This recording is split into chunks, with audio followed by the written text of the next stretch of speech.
Call me a redneck, I reckon that I am, but there's things going on that make me mad to the core. I gotta work like... Morning, everyone. It's Puddin, and I'm back. And as you can tell behind me, I got tinted windows on my RV. I just finished up with the last one this morning. There's a few things. I'm going to turn it around. I'm going to do a walk around real quick, but the last couple of days I haven't been able to sleep, and I've been trying to figure out I've been trying to figure out why I haven't been able to sleep. Well, I kind of figured out back when I had all these bugs. I actually took and threw out my what I call a crotch pillow, but I think it should be called like a knee pillow. Anybody who suffers with back injury knows what I'm talking about. You have to sleep with a pillow between your legs. So the pillow that I slept with in between my legs is now in a garbage bag right under this table. So I no longer can use that.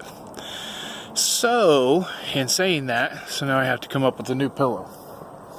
But let me turn this around and we'll walk around the RV and I'll show you the window tint and some of the things I still need to do. Okay, it may not be the best looking tint in the world, but it is done. There's a few spots like up at the very, very top here on the inside that didn't take all the way, but that's okay. And Angie, you were right. That red stands out a lot better with that dark tint behind it, and it looks freaking awesome. So, but the one thing I was wanting to show you guys is being out here in the desert. This is what you have to deal with. This right here, if I take a little spit and put on my finger, it won't do it now, but it'll clean up. And I need to clean all that up. I need to get some vinegar and water and a rag out here and clean all the trim up around my windows. But as you can tell, this window turned out really well. That one turned out to have a couple little spots in it. That one turned out pretty well. It's still pretty early in the morning. A lot of people are still sleeping. I just got this window done this morning. And as you can tell, I have one small spot right there that needs to be fixed. It's right here up along this edge. But I need to clean the windows anyway. And then I have that big gap that I forgot about the other day, and I still have to do that window also. So, but I got them all tinted. Everything's done, and everything else is going pretty good so far. RV's looking a little rough, but that's okay. So, does my rig look the best in the world? No. Does it serve a purpose? Yes. I finally got all the window tint done, and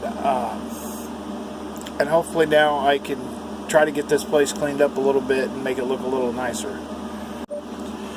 I still got the awning that needs to be done, but like I said, I'm going to wait till it cools down a little bit before I even attempt to do that, because it's been hot as hell. And supposedly this week, I got to check the temperatures out, but they said it was supposed to be up to 115 by midweek. So we'll have to wait and see how that goes. I'm not sure if it's going to be that hot or not, but I remember about 2 or 3 days ago, I had looked it up, and it said that it was going to be 115 come this next week. And I sure in the hell ain't going to be outside doing that then. And don't ever think with me just talking to you guys like I am that I'm bitching about anything. I'm not bitching.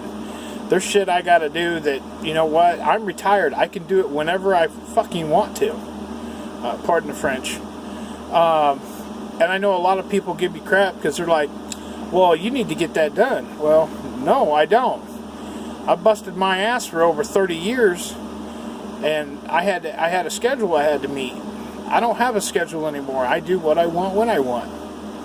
And just to let you guys know, I'm getting my things done. It's just taken me a little bit longer.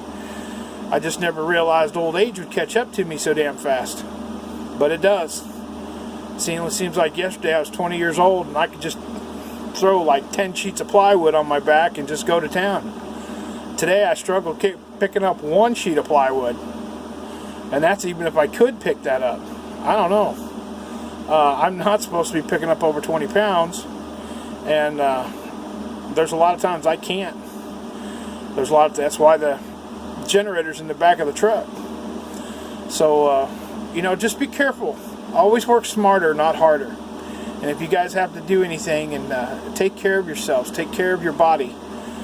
Don't over-abuse your body. I probably spent 15 years of abusing my body at manual labor jobs, and I regret it.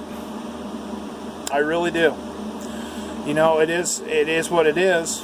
I can't change the fact now, but if I could go back and change time, I don't know if you guys know, but I had surgery on my right shoulder. I don't know if you guys can see that or not, but there's a hole in my shoulder right there. I got caught on a flatbed semi-trailer. You know those little concrete pads that have the little U-shape that comes out of it? You put a 4x4 post in, and you do those to build decks and stuff. Well, I was jumping off of the trailer. I took my right arm, I grabbed it, and as I grabbed it, my hand got stuck between the strap and the concrete block, and it yanked my arm completely out. So they had to go in through the top and take out some bone fragments and some other shit, I don't know. But it's stupid stuff like that I did as a kid that, you know, you look back and you think, why in the hell did I do that?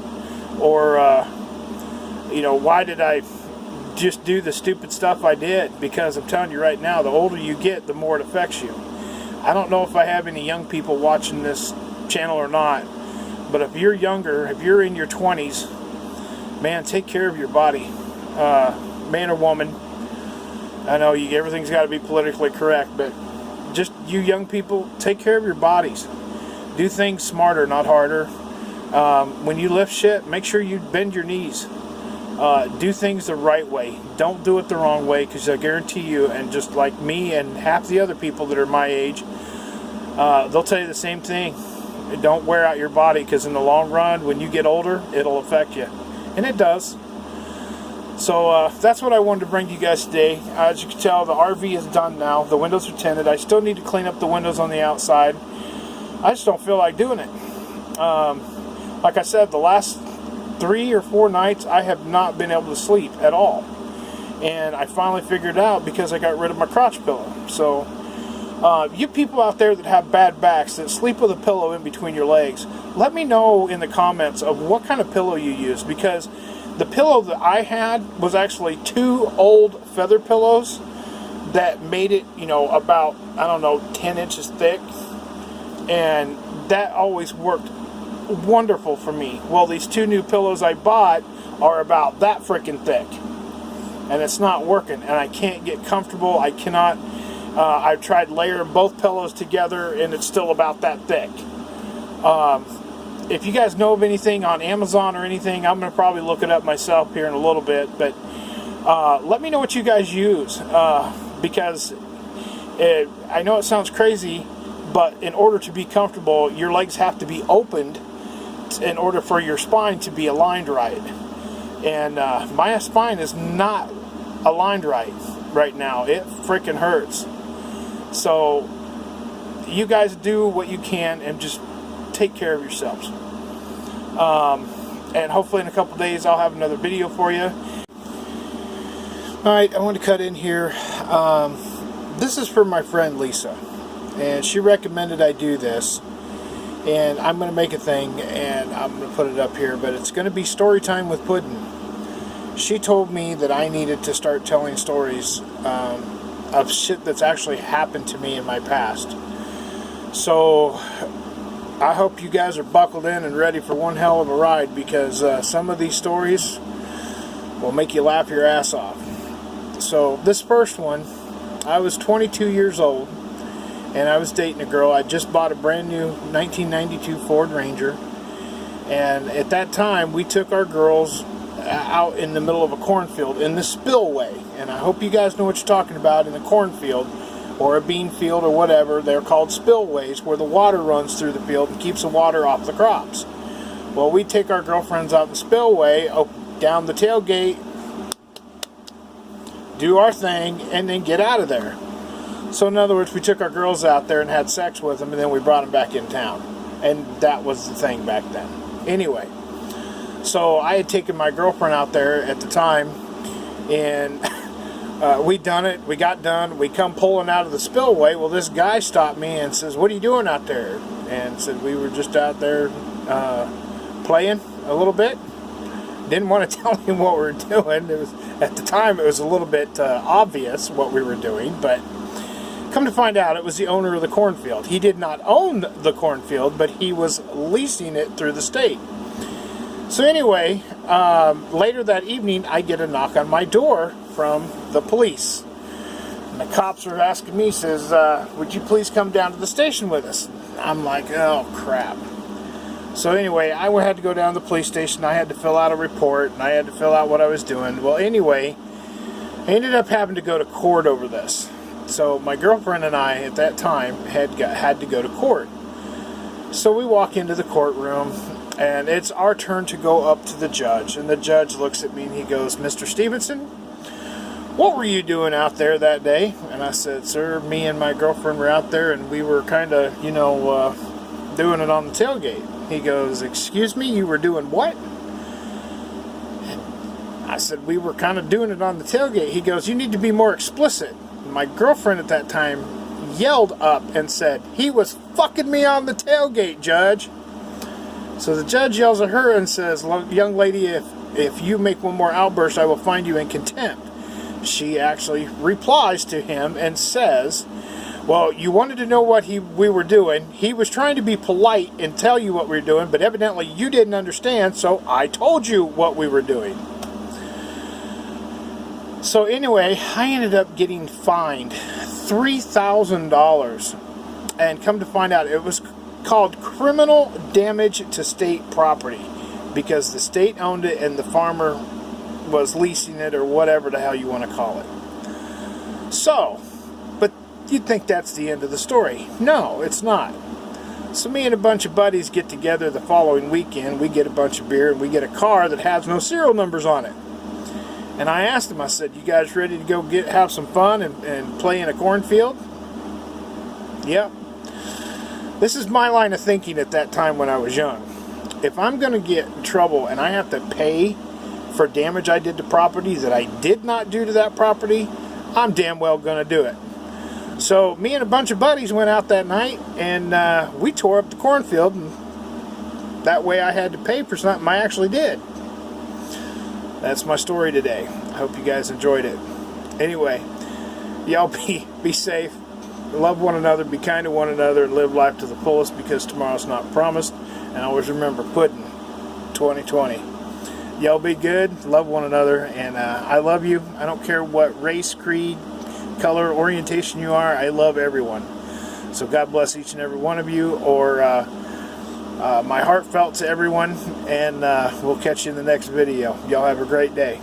Later, y'all. So put your drinks up for the weekend, 'cause them work days sure been creeping. What's up? Is anybody gonna get tore